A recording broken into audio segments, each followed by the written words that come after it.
Hi friends, இன்றைக்கி நம்ம பச்சைப்பயிறு தோசை எப்படி பண்ணலான்னு பார்க்கலாம் வாங்க.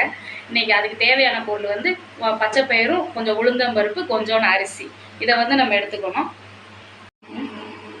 இப்போ வந்து நம்ம பச்சைப்பயிறு வந்து எடுத்துக்கலாம். இந்த கப், ஒரு கப் அளவுக்கு வந்து பச்சைப்பயிறு எடுத்துக்கலாம். நம்ம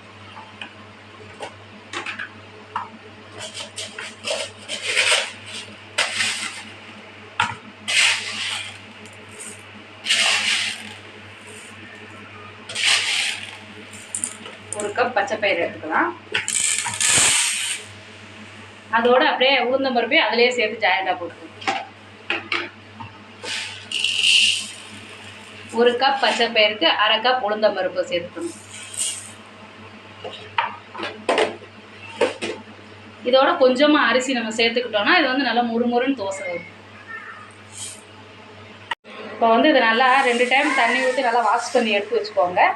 இது வந்து நல்லா வாஷ் பண்ணி எடுத்து வச்சுக்கிட்டோம். இப்போ நாங்கள் வந்து இதை வந்து நீங்கள் 8 மணி நேரம் நல்லா ஊறட்டும். அதுக்கப்புறம் நம்ம பார்ப்போம். ஹாய் ஃப்ரெண்ட்ஸ், இப்போ 8 மணி நேரம் ஆயிடுச்சு. பயறு பாருங்கள் நல்லா ஊறி வந்துருச்சு. இப்போ வந்து இந்த பயரை வந்து நம்ம நல்லா அடிச்சுக்கணும். முதல்ல பயரை போட்டுக்கணும்.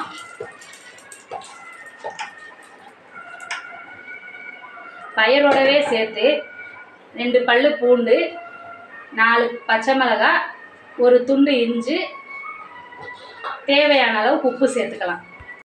இப்போ வந்து இந்த அளவுக்கு நம்ம வந்து இதை அடித்து வச்சுக்கணும். இப்போ வந்து இதை வேறு பவுலுக்கு மாற்றிடலாம். நமக்கு தேவையான அளவுக்கு நம்ம தண்ணி ஊற்றிக்கலாம்.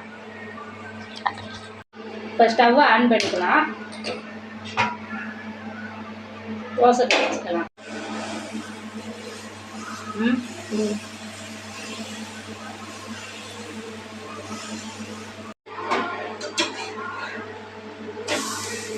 பச்சைப்பயிறு தோசை ரெடி ஆயிடுச்சு ஃப்ரெண்ட்.